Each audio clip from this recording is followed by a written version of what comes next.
За үзэгч түмэндээ хурдтай устай сайхан өдрийн мэндийг хүргэе. Шинэ 7 хоног эхэлж байна. Улаанбаатар хотод оройн 18 цаг тэг 1 минут болсон байна. Энэ цаг мөч ТV телевизийн 1-р сувгаар радио FM 103.6 гүнөд хамтарч Монгол коммент нэвтрүүлгийг орон даяар эхлүүлж байгаа. TVS Mongolia гэсэн манай онлайн пэйж лайв хэлбэрээр Монгол коммент нэвтрүүлгийг дэлхийн өнцөг болон бүрт бас түгээж байгаа. Үзэгч таавхан өөрсдөө санал оролцоог идэвхжүүлж TVS Mongolia гэсэн пэйж лайк дарж нэгдээд үзэл бодлоо цензургүй илгээх боломж байна гэдгийг нэвтрүүлгийн тодтогч боломжтой. За 103.6 радио дамжуулаад эхэлж байгаа гэснийг бас одоо үзэгчдэд хэлэх хэрэгтэй баг. Танах энэ эфемер явах байчлаа гэдэг асуултууд их асууж байсан. Тэгээд холбогдох удирдах төвчнийхөө асуудалтай ярьж ойлголцоод энэ эфемер дамжуулахгүй байсан асуудлыг бас жигдэл шийдсэн байгаа. Тэгээд өнөөдрийн туршид яригдж байгаа цахим ертөнцүүдэд гол гэж хөндөгдсөн төр материалуудыг үзэгч тав хүндээ дуулгая. За өнөөдөр бас Монгол коммент нэвтрүүлгийг би өрмөцөөр эхлэе гэж бодсон учир юу гэхээр ер нь нэг иймэрхүү санс сэтгэлдлүүдээ ихэнд нь уншиж байгаа ч гэсэн иргэний хүсэлд ирсэн. Тэгэд энийг бас үзэгчдэд дуулгаад эхлэх гэсэн бодол байгаа. За олон асуудал яригдана. Аль нь жоохон модоо хард иргэдийн амьдрал хууд хэрэгтэй шууд нөлөө үзүүлж байгаа юм. Төр засгийн төвчөнд ямар шийдвэр захирамжууд бидэнд хамааралтайгаар гарав гэдгийг бас үзэгчдэд маань сонирхож байгаа. Энэ хүрээлд бас өнөөдөр Монгол коммент нэвтрүүлгээр хэд хэдэн сэдв материалуудыг тав гэдгийн санал оролцоотойгоор ярих гэсэн бодолтой байгаа шүү. За амралтын өдрөө тухтай явуулж байгаа. Хамтрал тухтай л байна. За нэмж хэлэх орчил байна. Зур шууд үрээ гайлаа тийм. Монгол комментэд нэгдэцгээе. За юун түрүүнд энэ мэдээллийг дуулгана. Одоо таны мэдний үр хөвгтөөс ялгаа юу бах вэ? Энэ охинд би одоо тусалчий гэж чин сэтгэлээсээ Монголын ард түмэнд хандж байгаа шүү. За маш олон захидлууд байгаа. Нэвтрүүлгийн төгсгөлд бас захидлуудаа уншина. Энэ бол үнэхээр одоо цаг минутаар амь нас нь хэмжигдэж байгаа учраас гарцаа авахгүй ихэнд уншиж байгаа. За Монгол коммент нэвтрүүлгийн хамт олон сайн байцгаана уу? Монголчуудаа миний бие төмөр жаргал авахлаа хаширдна. Миний эхнэр Батчуудаа авахтаа ариун бэлэг бид хоёр хоёулаа төрийн албаа хагч бөгөөд ам бол тавуулаа амьдардаг залуу гэр бүл байгаамаа. Манай том охин оюун эрдэнэ Баянгол дүүргийн 22 дугаар сургуулийн 4 дугаар ангид сурдаг. Охин минь тархины хор тавдартай гэж онцлогдсон ба бүгд найрамд хятадаар дутсан хүүхдийн нэгдсэн эмнэлэгт хагалгаанд орохоор болсон. Хагалгааны нийт зардал 200 мянган юан буюу 76 сая 200 мянган орчим төгрөг яаралтай шаардлагатай болсон тул илэг нэгтээ Монгол ахын дүүс хандвийн гараа сунгаж миний охин оюун эрдэнэд амьдрал хайрлаач. Та бүхний минь тус багтахгүй. Хандвийн данс Батчулуун ариун бэлэг гээд ээжийнхэн данс байна. Голомт банкны 132, 904, 34, 89, Хаан банкны 592, 613, 2666 гэсэн ариун заягийн нах цэгчийн дансыг бичиж хавсаргаж ирүүлсэн. За энэ өвчнийх нь түүх нь байж байна. Тэгэд энэ одоо биедэн байгаа зовөр, за энэ хятадын талаас ирүүлсэн хагалгаанд орчих юм бол одоо маш их боломж магадлал байна гэдгийг илтгэсэн тэр эмнэлгийн бичгийг нь дуулгаж хүргэж ирсэн байна лээ. За энэ охинд одоо бүгдээрээ ёстой сэтгэл гаргаад тусалчи. Цаашлбал амин холдчих гээд байна. Одоо бол оройтойгүй байна. Маш өндөр боломжтой, маш өндөр хувьтай ийм амлалтыг бас тэр хятадын эмч мэрэгчлэнүүд өгсөн юм байна лээ. Нэгт. За энэтэй холбоотой бас ямар асуудлыг би үзэгчдэд дуулгах гэдэг нэхэд энэ мэдээлэл байна. Нөгөөтг чи хайж ба. Энэ. Энэ нөгөө 5 дахь өдрийн Монгол коммент нэвтрүүлгээр биш 4 дахь өдрийн өнгөрсөн 7 хоногийн 4 дахь өдрийн Монгол коммент нэвтрүүлгээр яригдсан. Сайн байна уу? Та хоёрт энэ өдрийн мэндийг хүргье. Миний охин одоо буян жаргал гэдэг охин байсан шүү дээ. Яг нь төрөлхийн дөрвөн хүчний ясчлалтын юм дутуу үүсэлтэйгээд 2 хурмруу байхгүй гэд нэг хүлэнд нь. Тэгээ тэр охины ар гэрээс ингээд загтал бичиж ирүүлсэн. Тэгээд нэг бал 1000 төгрөг гэдэг ийм хамдын аяныг зохион байгуулж байгаа гэд бичсэн байсан уншигтаа энэ охин яваад хагалгаанд ороод эмчилгээ амжилттай болоод ирсэн байна. Одоо танаа нэвтрүүлгээр гарснаас хойш маш олон хүмүүс хандж байна. Маш олон улсууд санд өгөх гэсэн тусламж үзүүлэх гэсэн гэж гуйж байна. Одоо бол бас муухай ард иргэдийнхээ сэтгэл итгэлийн дэмийг нь аваад үр хөвгтөө одоо эмчилгээ онцлогоонд оруулаад ирчихсэн болохоор одоо бид бол ийм зүйл алгаа гэд энэ их бол бас их гой санагдсан надад. Иргэд ийм хариу байна гэдэг чинь. Эний бол ингээд яваад ирсэн одоо ийм асуудал байхгүй гэд 94 84 15 гэдэг ийм утасны дугаараа бичээд энэ иргэн Монгол коммент нэвтрүүлэгт хандсан байлээ. Та хоёрын мэдээллийг бас хэлж залруулад өгөөч гэж хандсан. Тэгээ бид бас энэ хүүхдийн хувьд бол ингээд асуудал шийдэгдсэн байна. Тэгэхээр юу гэж хэлэх гэж юм гэхээр ялгаа байхгүй шүү дээ. Энэ хүүхд бол яваад ирж одоо эмчилгээ бол маш өндөр өртөгтэй хийгддэг эмчилгээ харин бас одоо ингээд олон улсын байгууллагууд тусалж дэмжиж ингэсэн юм лээ. Энэ охинд туслая гэж байгаа тэр олон хүмүүс энэ охинд туслаач ялгаагүй. Бидний л ирээдүй. Энэ охин бол тархины хавдартай гэхдээ хавдрын хэмжээ маш бага байгаа юм байна. Эрт үедээ буюу цаг алдалгүй илрүүлчихсэн юм билээ. Тэгэхээр одоо оройтхгүй энэ охин туслах юм бол үнэхээр одоо амь насыг нь аварчих энэ хөрхэн цэцэг цэвэрвших хүүхдийн ирээдүйг гэрэлтүүлчих боломж бол монголчууд бидний гарт бүрэн дүүрэн байна. Өндөр мөнгө байгаа байхгүй юу? 76 сая гэдэг чинь ланзгар мөнгө л дөө. Тэгтээ олонний хүч оломгүй далаа ёстой нөгөө баячуудын тансаглалын хажууд нь чинь нэг машиных нь гайгуушг хоёр дугуйшг юм байж байгаа. Тэгээ боломж байгаа учраас би энийг юун дөрөнд нэвтрүүлэх гэхээр дараа нь цаггүй болчих магадгүй гэж бүр албаар ингэж зориуд онцолж байгаа. Аав нь надад авчирч өгсөн чааваас эргүүлийн цагдаа юм бэлээ. Хоёулаа одоо ингэж төрийн албанд тангар хөргөцөө ажиллаж байгаа. Тэгээ цагдаагийн бие бүрэлдэхүүн чинь тийм илүү төсөв нөөц боломж гэж юм байдгүй юм байна шүү дээ. Тэгээ нөгөө цалин мөнгө төгрөгөө хандивлыг гэхээр бүх цагдаагийн албаагч чинь лизингтэй зээлтэй байж идэг. Тун төвхтэй юм нөхцөл байдалтай байд юм байна. Үнэхээр одоо цагдаач гэсэн бидний л нэг адил хүн юм чинь тэгэл үр хүүхдийн төлөө одоо чадах чинэндэл яваа энэ юм билээ. За ийм юм байсан. Юун түрүүнд хэлчихье гэж. Жохон л бараа мэдээлэл эхэлчих шиг болов. За өнөөдөр мэдээллийн цахим сайтуудаар их гоё юм болно. Монголын уран нуграач эмэгтэйчүүд НБ-гийн талбайд анхудаа гардаг юм аа. Энэ мэдээллийг Times-ийн сайт гоё Монгол болонд онцолдгий. Америкийн саксомгийн НБ мэрэгжлийн саксомгийн үндэсний холбооны тэмцээнд Монголын уран нугралтын охид үзүүлбэрээ үзүүллээ. Энэ ч нэг юм үеийн хоорондох юм завсарлага тэгээ нэг тайм аутынх нь үеэр ингээд нэг хөгжөөнд дэмжигч огтуд гарч ирдэ штэ. Энийний оронд бас Монголын уран нуграачийн циркийн огтуд үзүүлбэр үзүүлсэн гэж. Тэгээд Golden State Warriors болоод New Orleans Pelicans гэдэг энэ багуудын хоорондын тоглолтын үеэр болсон юм байна. За зэрэгтэл бол амар өндөр сэтгэлийн хөдөлтөд хүлээж авсан гэсэн. Энэ үзүүлбэрийг. Тэгээ Монгол уран нугралт бол дэлхийд гачжээ гэдэг ийм сайхан мэдээллийг Times-ийн гоё Монгол болонд онцолж олон нийтэд хүргэсэн байсан. Үнэхээр гоё санагдчихсан. Энэ октоудаар бол баярлахгүй бахархгүй байхын аргалга ёстой нүдийн дагцан дээр нь тавьчихсан. Times-ийн дээр энэ мэдээлэл байж байгаа. Тэр үзүүлбэр нь өөрөө их нюанстай, ритмтэй, эрч хүчтэй байдаг штэ. Угаасаа тэр хөгжөөнд дэмжигч охтын баг чинь. Гэхдээ манай уран нугралт бол хажууд нь үнэндээ л бөмбөг дэлбэлж байгаа юм шиг болсон гэсэн. Энийг бас үдсэн улсууд бас мессенжер энэ төр дээр Facebook энэ төр дээр пост оруулсан байсан. Үнэхээр бас энэ чиглэл дээрээ Монгол охтууд бол дэлхийд өрсөлдөгчгүй юм байна гэдгийг батлалаа гэд бас бид нэг гоё огшоолоо. Гэжээл чин хүн хэрээрээ сэтгэл тэнгэрэ гэдэг л энэ л дээ. Гэтэл чи яадгүй хэр худгийн ус түгээгч ахгүй. Ирж худгаас ус авдаг хүүхдүүдэд бага насны хүүхдүүдэд Монгол үндэсний бичгээ зааж байгаа. Маш олон жил энэ үйл ажиллагааг үн төлбөргүй явуулж байгаа юм байна. Энэ бол одоо улс эх орныхоо хөгжилд, түүхэнд, бодиттой хувь нэмэр оруулж байгаа Игэл Баатараа л гэж хэлэх гэж. Бидний дунд ийм бааtruуд бол 100-100-аараа чимээгүй даруухан орчиж идэв. Тэг өөрийн худгаа бол үндсэндээ бараг самбар болгосон байна. Тэгэд хүн нөгөө зөв зүйлийг ингээд сэтэж хийхээр энэнд нь хүртэл хүндэтгэлтэй ханддаг юм. Өнөөдөр мэдээллийн цахим сайтууд ярилцлага аваад тавьсан байсан. Үнэхээр би танаар бол бахархаж байна. Нөгөө мартагдах гэж байгаа, орхигдож байгаа, баглаж байгаа босоо Монгол бичих маань дэлхийд ганцхан бидний бичих байхгүй. Тэг энийг алдхаас хамгаалж аврах гэж өөрийнхөө сэтгэл зүтгэл бүх зүйлийг гаргаж ингэж ажиллаж байгаа энэ ах хүүг би бол өнөөдөр Монгол комментарийг нэг алдаршуул гэсэн. За алдарших юу ах вэ?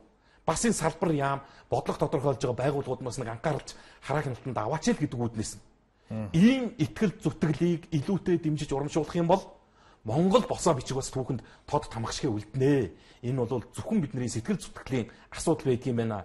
Энд олон төрлийн систем ярьдаг юм байна. Энд олон тэрбумын хөрөнгө санхүү шаарддаг юм байна. Энд олон нам дагсан бүлэг фракц нөлөөлдөг юм байна.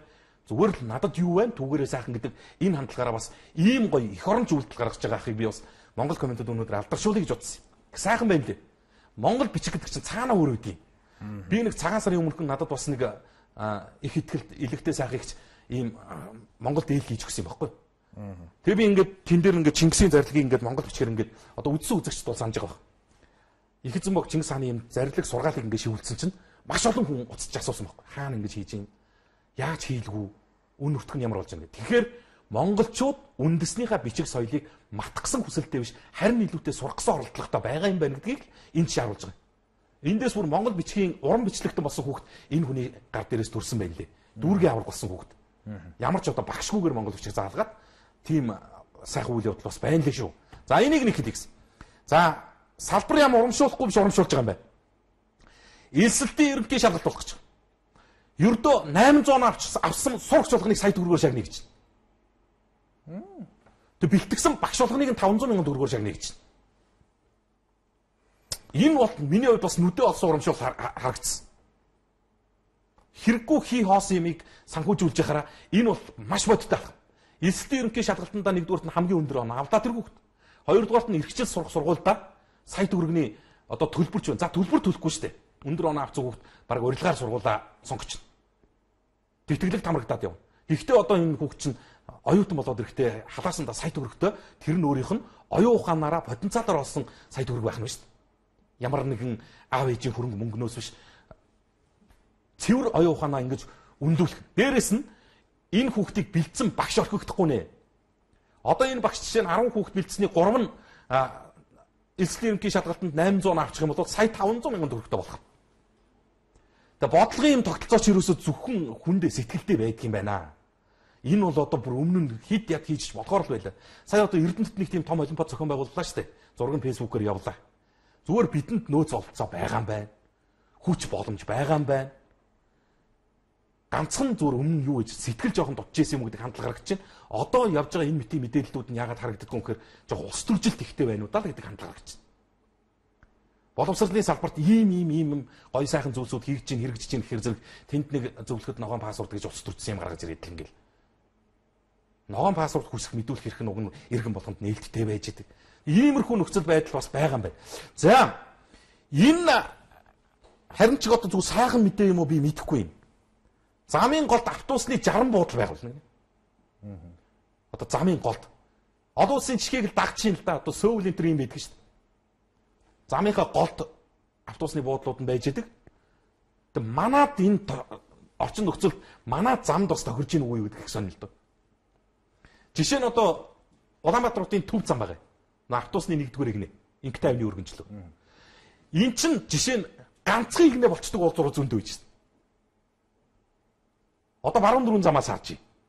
Баруун дөрвөн замаас яг нэвтэрж байгаа тэр хэсэг нэг игнэ болчихно. Автобусанд нэг нь үлдээхэр. Зөндөөлтөө. Ингээд явхад зөндөө байгаа. Тэгэд энэний ч одоо хаана 60 буудал барих гэдэг энэ замуудын гол юу болох гэж юм. Тэгээ манайхан ч одоо ер нь хэр зэрэг байгаа билээ. Энэ автобус нийтийн тээврийн үйлчлэгээний чинь соёл ухамсар гэдэг чинь ямар байгаа билээ. Тэгэд олон асуудал байна. Зарим төсөл арга хэмжээ хөтөлбөрүүд бас энэ гадна дотны зээл тусламжийг авчирж байгаа ажил чинь үр дүнгүй болцоод байгаа шалтгаан нөхцлүүд эндээс эхэлж байгаа юм шүү гэдэг зүйлийг л бодож ойлгодог юм болов гэдэг үднээс л дуулгаж байгаа юм. Ньюсмэ сайт дээр энэ мэдээлэл байна лээ. Үзэгч таахын бас ингээд ороо сонирхоод үзэж байгаа бол энэ ч заавал миний зүв байх албатай биш шүү дээ. Үнэхээр зүв зүйтэй сайн сайхан болоод явах нь бол тэр л үз. Иймэрхүү зүйл бай. За асуудал руу орно. Өнөөдөр ер нь шуурхаа байхгүй болохгүй. За ямар ч байсан Монгол Улсын ерөнхий сайд асан Санжийн баярыг прокуророос яллагдагчаар татлаа. Аль биесээ өнөөдрийн хамгийн дүүлэнтэй мэдээлэл энэ байлаа. Энэ бол ер нь бол маш олон иргэдийн хүсчээс хүлээжсэн мэдээлэл байна. За энэ хүнийг гин буруутай гэж би хэлээгүй. Гинтээ буруутай гэж нийгэмд хардагдаж явж байхаар үнэн мөнөө одоо тэр хууль хяналтын байгууллагад очиод тогтоологчийг гэж байгаа хүсэлчин бол харин эр хүншгэл байна. Олон асуудлыг мэдж байгаа. Энэ хүний гарын үсгээр энэ хүний шийдвэр захирамжаар бий болсон олон проблем, олон хар түүх дурсамжууд монголчуудын оюун санаанд тод байж байгаа.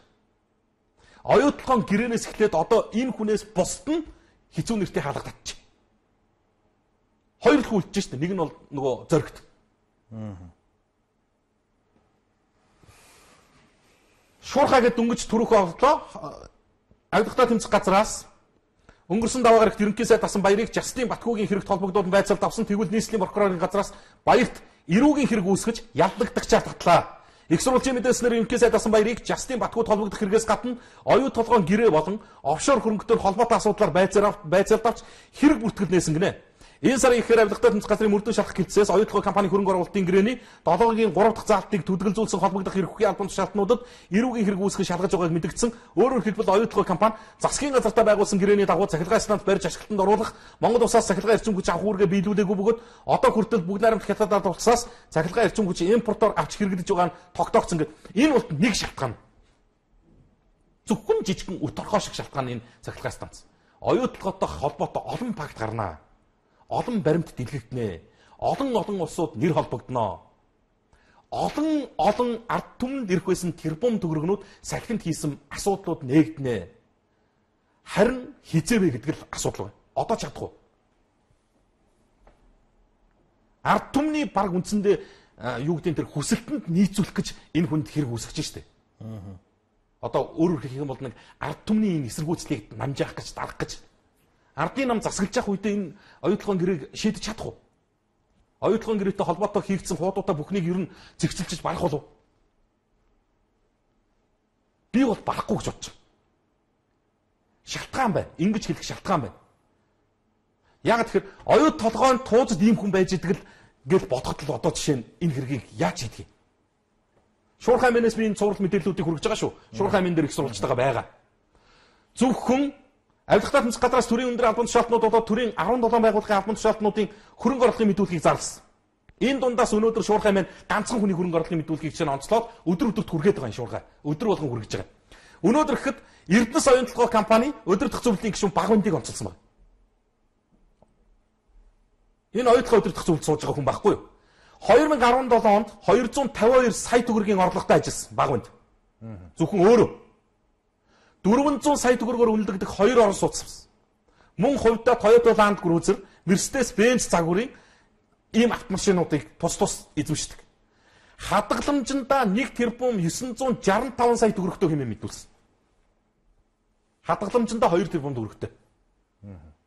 Үгүй ийм хүн ардын намын энэ том одоо юу гэдэг нүүр царай. Монгол ардын намаас Монгол төрийг удирдахжсэн ерөнхийлөгч асан хүн оюут толгойн удирдах зөвлөлд сууж хахад бид нар жишээ нь тэнд баярыг барьж хориод ч яг юу шийдэж байгаа. Үнэхээр энэ оюут толгой эрдэнэт гэдэг чинь ийм 60-70 ангитай солонгос сэралаас заваарсан юм болж байна. Бүргийн төгсгөлгүй үзэгдэлтэй ийм жүжигийг монголчууд үзэж шít. Харин дэвчээртэй үзэж шít. Одоо зөндөөл хүн бодож байгаа. За баярт ямар ч байсан эрүүгийн хэрэг үүсгэж. За ёстой нөгөө булхан булчин гараа гэж. Одоо бид нар өстой зэгцэндээ орох нь энэ төр гэж бодож байгаа хөө. Үгүй энэ бол зүгээр өнгөлтөнд далдлалт. Энэ бол масын тэр омгчлыг ингэж дарах гэсэн л хандлага. Эн чи ёс зүй гэж юм байдаг юм уу? Тэ ард түмэнд одоо энэ хүний чинь тэр титэм үг нь баг ингээд баг философи шиг очоо үсттэй. Тэгээд одоо 2 тэрбум төгрөгийн хадгаламжтай хүн чинь заавал одоо нэг оюутлогоо шиг компаниас царайчилж ингэж байх ямар шаардлагатай.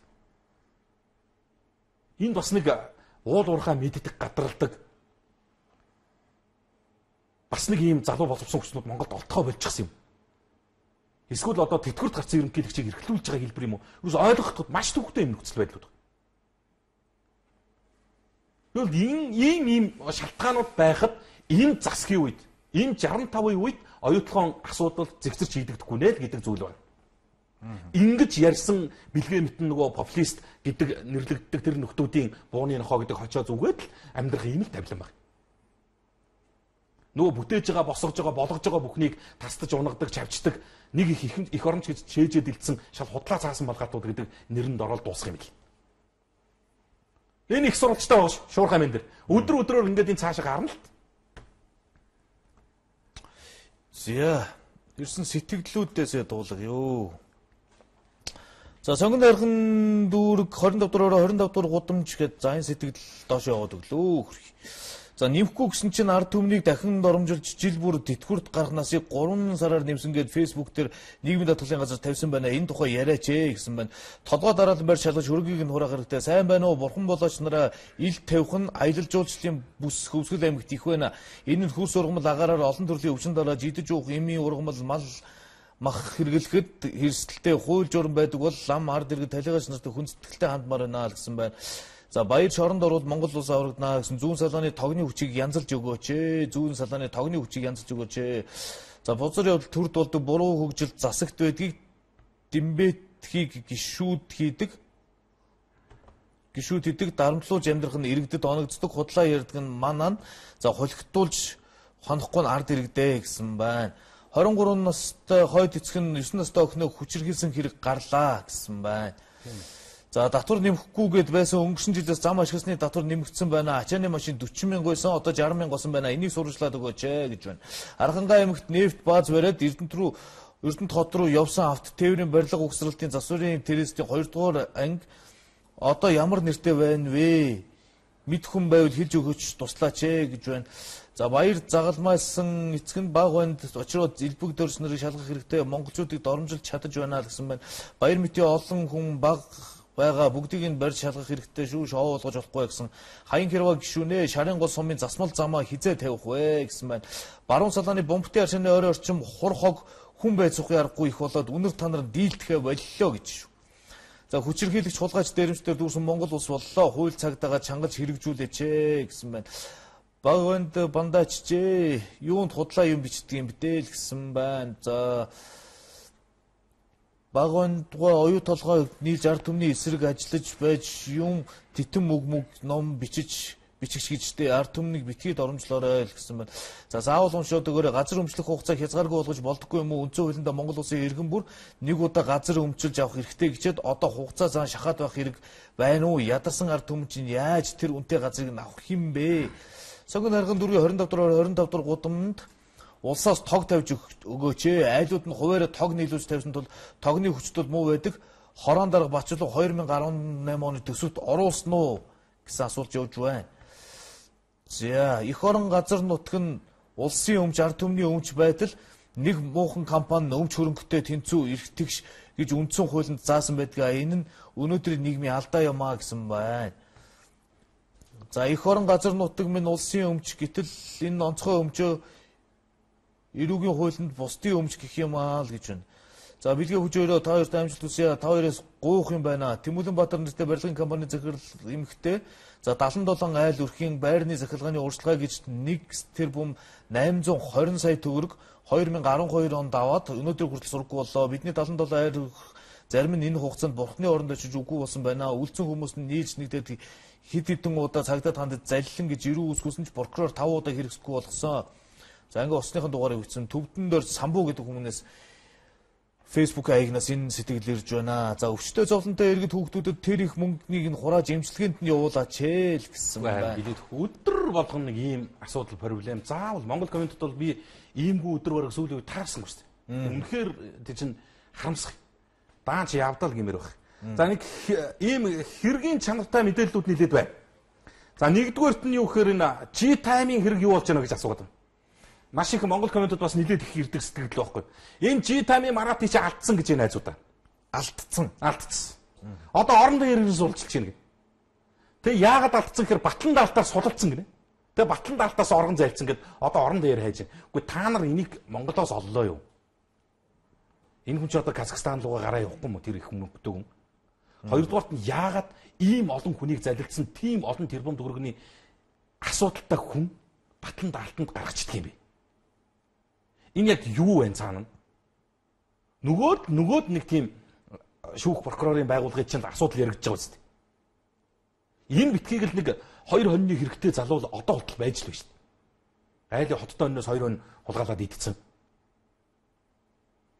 Үн чин хичнээн тэрбум төгрөг аваад алга болов. Би мэдхгүй лав энэ олдно гэдэгт нь тун итгэлгүй л бай. Олон юм дээр байна л үзэгч тавг орж үзээрэй. За Америкийн нэгдсэн улсад 3 Монгол залуу галт зэвсэг хэрэглэн дээрм хийсэн гэрэг. Би нэг одоо үнэн нь худлаа юу мэдэхгүй байсан чинь албан ёсоор баталгаачлаа. Мэргэжлийн байгууллагууд нь баталчлаа. Америкийн нэгдсэн улсын Калифорни мужид 3 Монгол залуу зэвсэг хэрэглэн дээрм хийсэн хэрэг мягмар гарагт гарсан. Орон нутгийн цагаар мягмар гарагийн үдээс хойш 12:32 минутын үед эрэгтэй эмэгтэй оюутнууд зэвсэг барьсан 2 эрэгтэйд дээрэмдүүлдэг гэсэн дуудлага цагдаад ирсэн. Цагдаа нар шуурхай ажиллаад хохирогчдын хэлсэн аман зургаар хэргийн газраас холгөөрхөн гимт этгээдүүдийг баривчилсан. Эдгээр Монгол улсын иргэн 20 настай 21 настай ийм иргэд байж. Би энэ удаад нэрийг хэллэггүй орхи. Юу вэ гэхээр найзуудаа ийм хариуцлагагүй хар амиа бодсон хүгийн байдлаас болох хэрэгтэй л. Аав ээж чинь Америкийн нэгдсэн улс руу сургуульд оруулаад өглөө шүү дээ. Өөр яах юм? Араас нь 14 мянган монгол залуу бүртгийтэл Америкийн нэгдсэн улсын H2 гэдэг энэ ажлын визийн одоо нүдэ ширхтэл хүлээгээ зогсож шүү дээ. Энэ Америкийн нэгдсэн улс гэдэг чинь Монголыг бодвол төртөө орн байхгүй юу? Америкийн нэгдсэн улс гэдэг чинь хуультай хууль нь хэрэгждэг улс байхгүй юу? Бид шиг юм биш шүү дээ.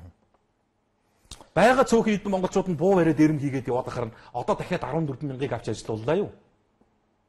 Тийм улс бол биш л дээ. Битээ бие биендээ нэг зөвхөн бий болж ивэл гэдэг байдлаар хандаачийн асуудал гэдгийг л хэлэх гэсэн. Энэ мэдээллийг бас үзэгчдэд дуулгая. За энэ одоо манад нэг төгсөлт хөгжиж байгаа ганц үйлчлэг л энэ л дээ. Машин ажилтны компаниуд ч одоо видео бичлэг хийдэг болж байгаа нэ. Тэрөөсөө өдрөөс өдөр техникийн шинжилэл, тоног төхөөрөмжийн сайжруулалтыг хийдэг газар ганцхан энэ л үйдэг. За замын хөдөлгөөн хаасан болон дүрм зөрчсөн машинуудыг 17 компани ачиж байгаа. Гэвч машин ажилттай холбоотой гомдлууд байна. Тиймээс удахгүй смарт хэлбэр рүү шилжүүлнэ. Ингэснээр ажилтны компаниуд баримтаа төлнө. За мөн хууль бус ашигт хийж байгаа эсхийг нь мэддэг болно. Видео камераар баталгаажуулна. За одоо машин ачуулаад нөтийн баримт аваад одоо баг машин ачуулаад 20 сая яцтан ч болчих юм уу хэм мэдлээ гэж тэгжил одоо гошгоруулж байгаа юм байна. Одоо өөрөөр хэлэх юм бол юу гэж нэхэр зэрэг энэ 17 компани төр залж явах биш. Энэ 17 компанидаа манай хуулийн байгууллага хөтлөлцсөн явж шít. Хот дүүргийн өдрөдөө. Өөрөөр хэлэх юм бол эдний үзмжээр асуудыг шийдэж өгч ингэж явдаг боллоо. Зүүн юу юм гэхээр автобуса камержуулаач манайхаа. Энэний оронд. Наадуулч ачаал явна. Ашиг аваад явна. Автобусын дотор хөгшин хүн зодуулчлаа. Эмэгтэй хүн өшгөлүүлчлээ. Инглээ тэглээ. Автобусын тийм хүн зодууллаа. Үдсэн харсан хүн байвал холбоо бариач гэдэг. За чи хэдэн сэтгэл уншсан. Яагаад ингэж хэрэгтэй гэсэн хийгддэг юм бэ? Тэгээ энийг одоо төсөөлс камержуулах юм уу тий? Гэхдээ тэгэд энэ ерөөс тийм болчихж байгаа байхгүй юу? Яаж юм гэхээр ард иргэдээс энэ машин ажилтнтай холбоотой гомдол их гарч байгаа учраас тэгээ эднийг хянах гэж байгаа гинэ гол нь. Машин ажилтны компаниудыг хянах гэж байгаа. Тэгсэн энэ дэр байж шít. Тэгээ зүгээр л шаардлагатай юм хэрэгтэй шít. Энэ ажилтны компаниуд ийм баримтаа өгж гин үү? Хууль бус ачилт хийж байна уу гэдэг эсхийг нь хянах бүрэн боломжийг бүрдүүлж байгаамаа. Тэгээд ямар нэг зөрчил гаргавал эрхийг нь шууд цуцлах арга хэмжээ авах юм аа. Смарт хэлбэр шилжихээр ажилтны компани видео бичлэг хийх бөгөөд замын цагтаа иргэн гарвцснаас хянах боломж бүрдэх юм аа. Энийгээ дэ өөрснөг нь хөрөнгөөр нь өөрсдөр нь хийлгэх юм тийм шаардлага тавих хэрэгтэй шүү дээ. Энэ бол одоо жишээ нэг юм сенсац дэгдэгээд яригдаад байх мэдээлэл биш үү.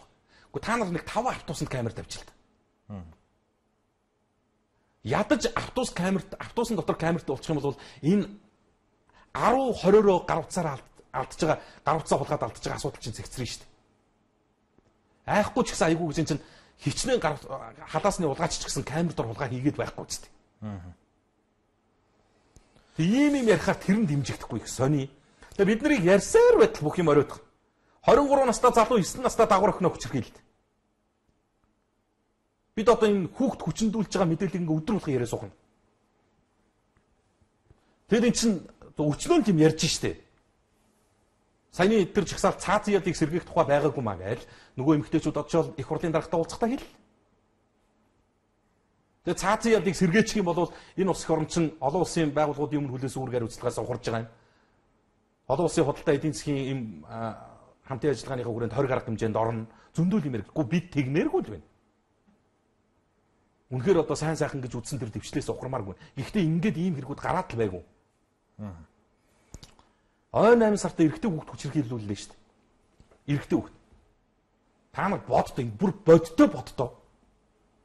Зүгээр л одоо бие өвдөл халуурахад жишээ нь шулуун бицрүүгээ нэг даа хийх гэж яаж алиг алдчих. Би бол алингаа алдтыг.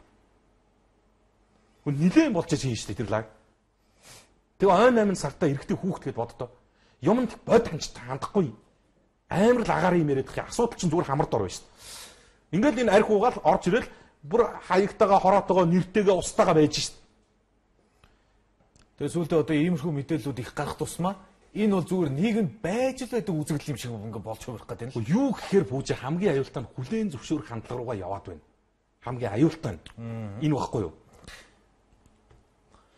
За хууль шүүх санаатай авилгатай гэж хардаж байна. G-time гэсэн мэн хууль шүүх санаатай гэж хандж байна. За олон улсын цогцлбор сур оюуны ундраа гэж байгаа юм бах та. За 5-9 дугаар анги сурагч дөл байна. Ах эгч дүүнэртэй өвчтөе охинд хандив өгөө. Хүний чанар өвчин зовлонтой байхад хүний чанар танигднаа гэсэн байна. Тийм мөн ч агуу шүү. Монголчуудын хүч гэж аимшигтай юм байдаг штэ. Толгойтод тавьсан шин зам эвдэрч эхэллээ. Хилэг үг олдохгүй юм а. Хуусан замыг нь харахаар өрөвдмөр нэмгэн юм а гэж. За энэ толгойтын замыг чинь хитэн ч жил иргэд асуусан. Хитэн ч удаа туу цайжилж эхлэлтэн нээсэн ашиглалтанд ороход нь бас туу цайжилт нээсэн. Одоо нөгөөх нь ерөөсөө чаавас. Өнөөдөр нэг жоохон бороо орвоо яа. Одоо тэгэл хуулраад. Тэгээд чанар нь танигдээ. Энэ нэг ийм юм байна л. Амар сонирн байхгүй юу? Хариуцлага гэдэг юм бол бүх төвшөнд нурцсан. Өнөөдөр тийм ганц бороо даадгүй зам тавьсан компани чинь маргааш хэдэн километр замын тендер аваа явж байгаа. Өмнөх гүйцэтгэл ингээд сүлжээнд норцсон. Үгүй наа чи өөр оронд бол нэр бараг цааслуулна шүү дээ. Хүний амь насанд одоо санаатай байдлаар эрсдэл учруулж штэ. Тийм биз? Цөмөрдөг зам тавина гэдэг чинь хүний тийм биз дээ. Хүний амь насанд занал хийлж байгаа хэрэг мөн үү? Амь насанд занал хийлнэ гэдэг чинь зөвхөн хоолойд тутаг тулгаж толгоонд буу шагаахыг биш л дээ. Энд чинь нэг хэлбэрийн амь насанд занал хийлж байгаа л үйлдэл штэ. Дээрээс нь төр төсөв татвар төлөгч мөнгө өгдөг. Би нэг зүйлийг бас өнөөдөр хэлье. Энэ хизээч байдгүйний хандлагыг төсвийн хөрөнгө оруулалтаар гэж. Энэ өдөрт энэ төр өдөрж байгаа хүн өөрөө хэлдэг шүү. Төсвийн мөнгө гэж байдгүй маа. Хэний мөнгө гэж байдгийг? Татвар төлөгчийн мөнгө гэж байдаг. Төрд мөнгө байдгүй. Төсвийн хөрөнгө оруулалт гэж юм байдгүй. Энэ би яагаад ингэж дахин хэлж ийм гэхээр энэ төсвийн хөрөнгө оруулалтаар гэж хийж байгаа ажил болгонд иргэдээ хяналттай байгаач. Толгоотынхоо та нарын хэдэн жил тамалж тавилаа шүү дээ наа зам чинь. Эхнээсээ нэмгэн тавьжсэн бол тэр үед нь хэлээч. Энэ чи төсвийн хөрөнгө оруулалтаар биш та бидний татварын хөрөнгө оруулалтаар хийж байгаа ажлаа гэдэг үүднээс нь ойлгооч л гэж хэлээд байгаа юм. За машин ашиг нь маш зөв шүү дээ. Хаа хамаагүй машина тавьдаг бусдыг хөндлөдөг хүмүүс нүдийг тэхэл хэрэгтэй гэсэн байна. Цэвэр усгүй боллоо гэсэн яагаад тэр наранхууг шалгаач 160 газар 1 сая доллар дараа нь олив хотхон гэж газрыг зарсан сандуу инх бол элбэгдөрч нар шүү дээ шалгаач л гэсэн байна. За Батүлийн үед Баханга Гордокийн тийшээ газар хувьчлуулсан тэрийг хизээ эзэмшиж болох вэ? Хүчнтэй хിവэрэ байгаа юу л гэж. Нөө суглааны газрууд шүү дээ. Тийшээж одоо дид бүтцнийг тавихгүй. Тэр тухайн үед л ажил хийснээр зүтсэн л. За заавал шөөрэ автобусанд харсаар байтал ус худалгаачаад утсаа авъя гэхэд зохиод явсан шүү дээ. Хүүхдүүд автобусанд явахаас айдаг боллоо гэж. За шүүгчд улс төрчдөө суулж энэ улс доорн дампуурлаа. Шүүгч хөрөнгөө тайлбарлаж чадахгүй бол хөрөнгийг нь хураад жал идлүүлээч нэмдэр цайдаа гэсэн байна. Шүүхийг үнэн бодож шийдвэр гаргасан эсхийг ялгадаг байгууллага байдаг юм уу? За ямар таранбай биш автобусны замын голд зогсдог болчвол их хохирол учрандаа л гэсэн байна. За хай нөхөр тогтмол ажилгүй ихнэр группт байдаг хүүхдийн мөнгө авч чадахгүй байна л гэсэн байна. Зогсоол байхгүй тэгээд байгаа зогсоол нь бүгд төлбөртэйгээд ажилтны компани дэндүү олоо. Энэ юу вэ гэсэн. За тэр биш тав гişүнэ Согин нарган дүүргийн 24 дугаар орооны зээлийн замаа хурдан тавиач. Олон жил худлаа ярьсаар байх уу гэсэн байна. Согин нарган дүүргийн газрын албаны хөгжлийн бэрхшээлтэй юм уу хүнд сурталтай юм уу бүү мэд юм асуунд хариулна гэж байхгүй хэв нэг өөр тийшээ хараад суун орилж байж асуухад нэг л үг хэлэн дүлийн хүмүүсээ халж эрүүл хүн ажилуулдаа хүрс үхэ гэсэн байна. Түрүүн бас энэ Согин нарган дүүргийн газрын албаныхныг шанаадад өгөөч ерхий сайдаа гэсэн юм зүудэж байна. Энэ иргэд ерөнхийдөө чиний хандлага анзаарч байна. Одоо төвчээрийн тэлээгээ чинь тасарч эхэлж байна шүү дээ. 2 жил харсан байх нь шүү дээ. За нэг ингэчих болоо, тэгчих болоо.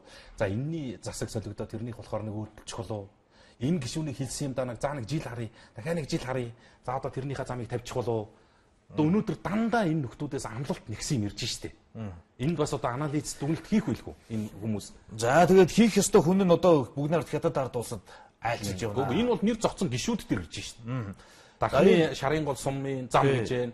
Сонгон архын дүүргийн юуны зам гэж. Ерөнхийдөө хүмүүс хаягдж байгаа хаягаа ерхий сайд руу хаяглаад байна л. Тэгээ ерхий сайд хааны өгнө гэхэлэр бүгд нарт хятад ард улсад өчигдөр очиод өнөөдрөөс эхлээд албан ёсны ажилтна гэж юм. Тэгээ энэ ажилт чинь бас ингэх гэсэн. Бээжинд очиод нөө Баавгийн уулзалт гэдэгт нь очиод тэгээ буцаад онгоцоор биш газраар гарч ирэх юм гинэ Монгол улс руугаа. Тэр Баянгол өвөр Монголын Баянгол аймагт нь очиод гашуун сухатын бовтор орж ирнэ гэсэн шүү ерөөсөө. Тэгээ тэр цагаан хадны нөгөө олон ачаал дараалалтай чинь уулцна гэж. Тэгээд тэр чинь битээ нөгөө цагаан ширээний бүтээлийг солиод шинэ халаатай өмсчөөрөөд байгаагаараа л байж ухтаж байгаа. Энэ юу бүүжээ хятадууд гэж бас л үнэн хөгийн багц. Ерөнхий сайд чи хизээ явсан. Өчигдөр өрөө явсан баха. Өчигдөр өнөөдөр өчигдөр өрөө. За явлаа. За явж. Ингээд түрүүчээс ингэж тэгжгээд. Тэгэд энэ явж байгаа агуулга нь ерөөсөө гол нь юу гэхээр тэр Баянголын ам баггүй. Тэр Баянголын бомб гэж байгаа. Тэр гашуун сухатын ингээд тэр Баянгол хошуу байхгүй. Тэр ингэдэг юм. Яасан нүгсэн чинь энэ хятадгүйний санаа ийм агуу. Одоо гашуун сухат руу чиглэж байгаа автомашины очор дахиад 100 км хүрсэн. Дахиад 100 хүрсэн. Нэг сумын газар сайд мэд очиод нэг багслаа шүү дээ. Дахиад буцаад 100 хүрсэн. Тэгээ яа тэгэхээр тэнд байдаг 7 терминал байгаа. Одоо 7 ам хаалт байгаа байхгүй. Тэрнээс зөвхөн ганцыг онгоолгодог.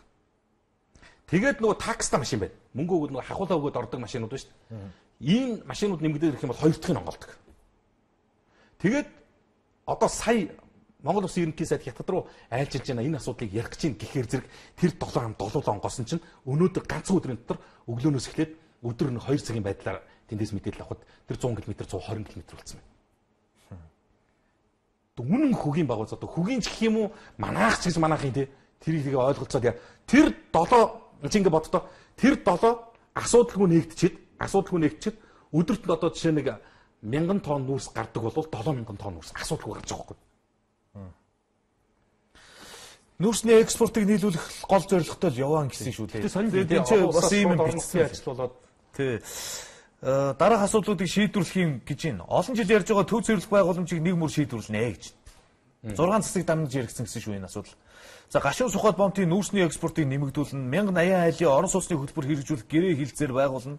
Эрдэнэт үйлдвэрийн дулааны цахилгаан станцыг шинжлэх төслийн гэрээг эзэлнэ, махны экспортыг нэмэгдүүлж, эрүүл ахуйн шаардлагыг хангахад хамтран ажиллах асуудлыг шийдвэрлэнэ, Монгол улсын үйлдвэрлэлийн чадварыг нэмэгдүүлэх хамтын ажиллагааны гэрээ хилцээрүүдийг хийн, хувийн хвшлүүд 4.6 тэрбум долларын дүн бүхий хамтын ажиллагаа эхлүүлнэ, Монгол улсын эрчим хүчний үйлдвэрлэлийг нэмэгдүүлэх төсөл хөтөлбөрийг шийдвэрлэнэ, Монгол улсад махны үйлдвэр 20 цэрийн бүс бүхий зохицолбор байгууламж барих асуудыг зэтгсэн шийдвэрлэнэ.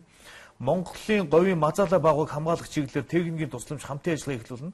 Монгол улс бүгд найрамд хятад ард улс жижиг дунд үйлдвэрлэлд бүхий талаар хамтран ажиллах асуудлыг шийдвэрлэж баталгаажуулна л гэж. Энэ ч ерөөсөө хоёр асуудал нь тулгымцсан хоёр асуудал нь цэвэрлэх байгууламж байна. За тэгээд нүүрсний экспорт хоёр л юм да. Тэгэл явж нөгөө өмхийн үнрээ өмхийн хужаанараараа арилгуулахаар болж байгаа. Тийм пост бас явж байсан тийм. Тэгээ сая Туркийн ерөнхий сайд чинь амралтын өдрүүдээр бас ирээд явсан. 350 сая доллар аваад үлдчихв яаж гуугаа зээлээд. Гэхдээ би наадаж яг хэлэхгээ зогсож байлээ. Нэг аамрын болоогүй юу? Хотыг бүхэлд нь хаагаад би хэлж ирсэн энэ нэг юм л болох гээд байна. Яагаад арай л хитрхи пялдаг байсан байхгүй. Гэхдээ хүн пялдаг байж болно тийм. Бүр арай л аамир байсан. Хотоо тэр чигээр нэг өдөр бүр хөдөлгөөнийг хаагаад аамрын болсон. Тэгсэн юус зорилго нь энэ байсан билээ. Нөхөр явсныхаа дараа сүрпризээ задлчих. Яасагч чи Монгол улс Туркээс 350 сая $, зээл авахар болж. Гэхдээ найзуудын өмнөхөө зэгцлээ л да. Энэ өмнөхийнхөө үрсэн зарсанд нь тайлан сонсъё л доо дэргэд. Чингис Самура бондыг юу болгосныг чи сонсъё л доо. Одоо нөгөө Солонгосоос ирж байгаа мөнгө чи яах гэж байгааг мэдээ л да. Юу хийхээ мэдгүйгээр авдаг энэ хандлагаасаа болиё л доо зүмөр. Одоо $350 сая зээлхэр болж. Тэгэд энэ амарсан жинхэнэ нөгөө популист гэж ярьдаг байсан нөгөө ирэх барьж байгаа үед жинхэнэ нөгөө та нар бол жинхэнэ ингэдэг байсан хүмүүс чинь одоо их орончийн дүр тоглоод байна. Өнөөдөр Ардс намын бүлэг хэвлэлийнх нь хандсан юм байна. Тэгсэн чинь Эрдэнэс 5 компани төрийн мэдлийн 86%-ийг 100% иргэдэд эзэмшүүлэх гинэ. Өөрөөр хэлэх юм бол Эрдэнэс 5 100% ард иргэдийн өмч бол хувьцаа тараагдах юм. Үс бид чинь 100% яах вэ нүм? Эхний ээлжийн 1072 маань хаа байна? За одоо наран туяа гişүнэ та хэлчих. Би болио, би 100%-аас чинь хувь хүрдэхгүй. Би зүгээр 1072-тоо тохирсон тэр ногд ашиг авъя. Сая төгрөгөө авъя. Тэр 1072 хувьцааг авч яхад би хөгшин биш байлаа. Ахмадын ингэж авсангүй. Тэр 1072 хувьцаа олгож яхад би оюутан биш байлаа. Сургалтын төлбөр авсангүй. Ийм хэдэн 100 мянган иргэн байх шүү дээ. Гэхдээ ядаж энд чинь хэн үнэмших юм бэ? Ядаж 1072 хувьцаагаа амь оруулчаач. Араас нь бүгдийг үгийх юм бол итгэлт. За бүгдийг авлаа гэж бодъё. Та нар өгч. Үнэхээр өгч чадлаа гэж бодъё. Яах юм бэ? Нэг иргэнд 1072 хувьцаа эзэмшүүлсэн гэчээд тэр нь хаана угаач мэдхгүй нэг юм хий үзэгдэл шиг юм чамд байгаа л гэдэг. Ямар ч ногдлоо шиг ирдгүү 1072 хувьцаатай байж энийг 100% эзэмшээд ямар ч ашиг ирдгүү одоо тийм 10,720 хувьцаа гарч бид яах юм бэ? Гэхдээ ашигыг хүртдэггүй 100,000 хувьцаагаар би яах юм? Нэг 1072 хувьцааны ашиг хүртдэггүй үстэй. Ийм агаар юм ярьж байгаараа жишээ нь наа хүчирхийллийнхээ асуудлыг зэгцлэхтэй зүмөр. Тэгээ энэ мэтийн зүйлсүүдийг би бас өнөөдөр энэ захим сайтуудаар явж исэн улсуудаас ам нэхий гэж бодсон. За Ажнабат Эрдэнэ гэсэн алдартай Монголын баяр. Шүүгчтэй нийлээд хамаг хөрөнгийн минь дээрэмтчлээ гэд ерөнхийлөгчд гадаад иргэн хандл. Оросын улбаны улсын иргэн Ароновский Ажнабат Эрдэнэд 30 орчим тэрбум төгрөгөөр луйвардуулсан тухайга ил загтлаар бичлээ. Монгол улсын ерөнхийлөгч Баттулгатанд энэ өдрийн мэндийг хүргэе. Би Оросын улбаны улсын иргэн Ароновский миний би энэхүү захиаг танд илгээж байгаадаа хүлцэлгчиё. Харамсалтай нь өнөөдрийн байдлаар Монгол улс дахь шүүх засаглал шудраг ёсны тогтолцоо уналтанд орсон ба. Монголын энгийн иргэд болон гадаадын хөрөнгө оруулагч түншүүд авилгаж шүүгчдийн хохироогод эцсийн дүндээ энэ нь олон улсын чанартай гэмт хэрэг залилдан болж хувирлаа. Ингээд энэ загтлыг бичсэн байна. Одоо нэг ийм мод угаасаа дэлгэрсэн. Ер нь төр засгийн түвшинтэд ийм ил загтал бичдэг болчихсон. Тэгэд энэ хүн гэхэд гадаадын иргэний 30 орчим тэрбум төгрөгийг залилдсан байж болох асуудал яригдж шít. Зөв цэгийн сайт дээр баримттайгаа би. За тэгжээтэл энэ бол шүүгчдийг хэлсэн байна. Энэ прокурор гарч ирнэ. Сая энэ иргэн надад өөрөө авчирч өгч. 2014 оны 7 дугаар сарын 6-ны өдөр. Төв аймгийн нутаг Ган 102-ын хотгийн замд одоо Хүүтл одог руу гарч тэр зам. За ийм зам тээврийн ослын удмаас газар дээр 3 хүн асуусан. 5 хүн хүнд зэргийн гимтсэн ийм ослуулсан. 2014 оны 7 дугаар сараас 2015 оны 11 дугаар сарын 16-ны хүртэл хугацаанд хэргийг шалгаад 2015 оны 11 дугаар сарын 16-ны өдөр Н номер 837 тоо тогтоолоор тээврийн прокурорын газрын хяналтын прокурор 2012 оны эрүүгийн хуулийн 215-ын 4 дахь хэсэг заасан гэмт хэргийг үндэслэлгүйгээр хуульд буруу хэрэглэж өршөөл үзүүлэх тухай хуулинд хамруулж хэргийг хэрэгсэхгүй болох тухай тогтоол гаргасан. Хэргийг хэрэгсэхгүй болгосноор өнөөдрийн хүртэл 3 ам хохирсон бөгөөд 5 хүн хүнд зэргийн гэмтэл аваад өнөөдрийн хүртэл 4 жил эмчилгээ эм тариа хэрэгэлсэн. 2018 оны 4 дугаар сарын 2-нд дахин хагалгаанд орлоо. Гэтэл 3 хүний амь насыг хохироосон холбогдогч ийм хүмүүс байна. Өнөөдрийн хүртэл ямар ч хариуцлага хүлээхгүй хохирогч нарт нэг ч төгрөгийн хохирол барагдуулаагүй явж байна. Иймд 3 хүний амь хохироос 5 хүнд хүнд зэргийн гэмтэл учруулсан энэ хэргийг шалгаж хуулийн хариуцлага хүлээлгэж өгнө гэдэгт итгэж байна гэд иргэн надад хандсан. Илт урсгал сүрж орж ирээд урсгал сүрж давхиж орж ирээд хандсан. Ээж нь эхнэр нь энэ залуугийн. Энэ залуу өөрөө надад бичил авчирч өгөөд явлаа л. Ойлаад 9 нулимстай л явсан. Дүүн. Ингээд энэ айлын амьдралт хам болж байгаа. Тэгэхэд 3 хүн алчсан 3 хүний амь насыг сүйдүүлц 5 хүнийг ийм гэмтэл насан турш нь дахир дутуулгацсан хэргийг өршөөлийн хуулинд хамруулсан байна. Ийм сонин юмнуудыг манай хуулийн байгууллагт байна шүү дээ. Тэгээд ингээд асуудал нь явсаар сүүлдээ ингээд нэг дахиж хэрэг задраад энэ иргэн байлд бүх юм өөрөө хүлээн зөвшөөрчихсэн. За уучлаарай. Би энэ усуудад ямар л одоо урд төлбөр хохирол байдгийг 100% барагдуулж өгье. Цэвэр миний буруугаас боллоо гэжсэн хүн чинь өнөөдөр байхгүй болсон. Шийдвэр гүйцэтгэх байгууллага дээр ирсэн. Шийдвэр гүйцэтгэх байгууллага дээр ирээд яасан нөхөр энэ нэхэмжилжсэн мөнгө сүнгийн бүр ингээд 50% багасгаад ингээд оруулсан баг. Энэ хавцт гэрэг хохирогчийн хууль ёсны төлөөлөгч иргэний нэхэмжлэгч нараас нийтдээ 61 сая 599 мянган төгрөгийг буйны болон эмчилгээ автомашины хохирлыг нэхэмжлэнээс хохирол төлсөн талаар ямар ч баримт хэрэгт хавсгагдаагүй болохыг дурдъя. Огт төлөв. 3 хүний амь нас хохироосон хэрэг 61 сая төгрөг нэхэхээр зэрэг яадгүй гэхэд энийг нь 50% багасгаад 30 сая төгрөг болтыг. Тэгээ шийдвэр гүйцэтгэх байгууллага дээр ирээд энэ хэрэг 3 жил.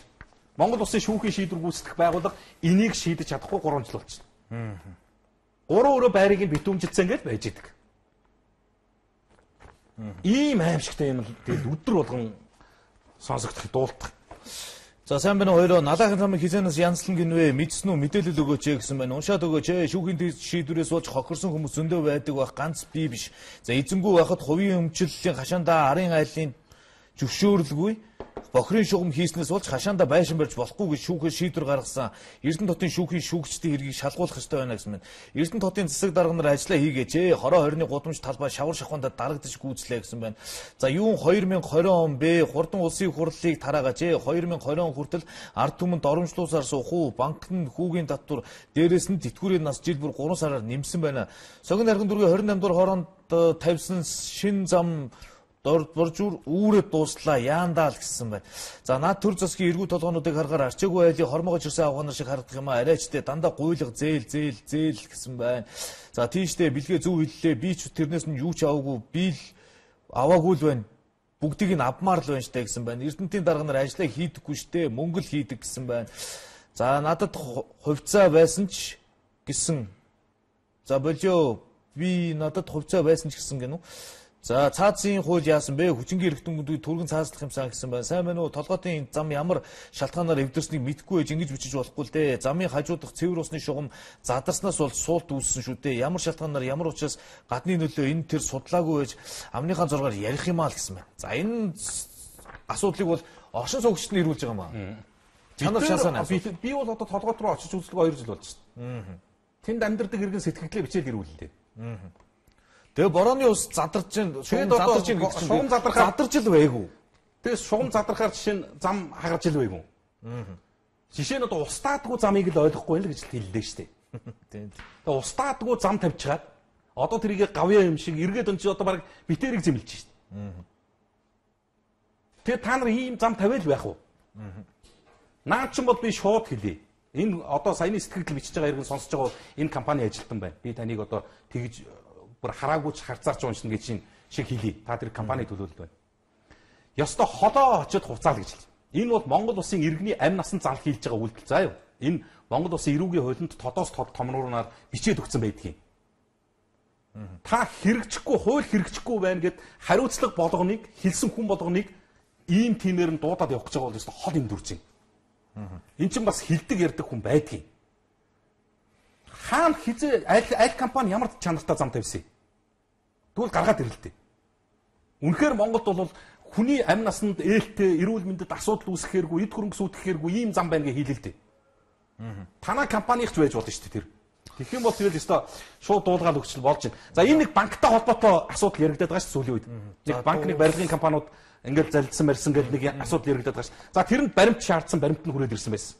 Өнөөдөр бол үнэхээр одоо цаг багтаж амжаагүй учраас би энийг яг барьсан байсан цааш нь тавихаас арга алга. За маргаашийн Монгол комент дүнгэж эхлэмэгц би энэ загтлыг дуулгаж өг. Энэ бас их учиртай юм байлээ. Бас л тэр хууль хяналтын байгууллагын наануу цаануу юм яригдаж болохоор ийм нөхцөл байгаа юм. За тэгээ шинэ 7 хоног эхэлж байна уу? Асуудал их яригдана. Арга байхгүй олон проблем асуудлууд энэ нийгэмд байна. Тэгээ тэр болгоныг бас мэрэгүү үзэгчдийнхээ санал оюун бодолтой одоо хоршиж хэлж ярихыг хичээж ирмэлцэж байгаа. Нэг зүйлийг бодороо.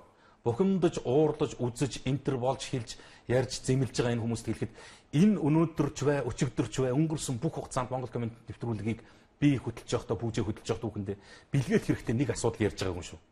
Энэ сэдвийг ярих юм бол энэ бэлгээг ирэх ашигт нийцэн, энэ сэдвийг ярих юм бол бэлгээ өрсөлдөх замынхаа эм компанийг шахаа гаргах чинь гэдэг. Би нэг ширхэг бизнес эрхэлж үзээгүй. Энэ хүртэл. Надад нэг ширхэг тийм юм байдгүй. Манай бүжээч байхгүй. Тэгэхээр энэ бол цэвэр олон нийтийн эрх ашигыг хамгаалж дуугарж байгаа үйлдэл шүү. Надад хэрэгтэй юу ч байхгүй гэдгийг бас бодож ойлгоорой. Нэг нь. За хоёрдугаар бас энэ сүүлийн үед энэ сошиалор яваад байгаа нэг зүйл байна. Тэр нэг хуурамчаар үйлдвэрлэгддэг бүтээгдэхүүнүүд. Би энэ бичлэгийг нь бэлдээд ингээд загцалсан байгаа маргаашийн Монгол комментээр үзүүлье. Тэр нөгөө өндөг, байцаа, хям одоо урдаас орж ирдэг маш олон төрлийн юм билээ. Шинээр нэмэгдээд төмс хийдэг болсон байна. Хийдэг шүү, тарьдаг биш. Тэрийг би бас ингээд YouTube дээр юу байгаа. Бичлэгийг нь бэлдсэн байгаа. Тэрийг маргаашийн дугаараар хүргэе. За ингээд өндөрлөе. Тэгээ. Монгол комментэд нэгдэцгээе.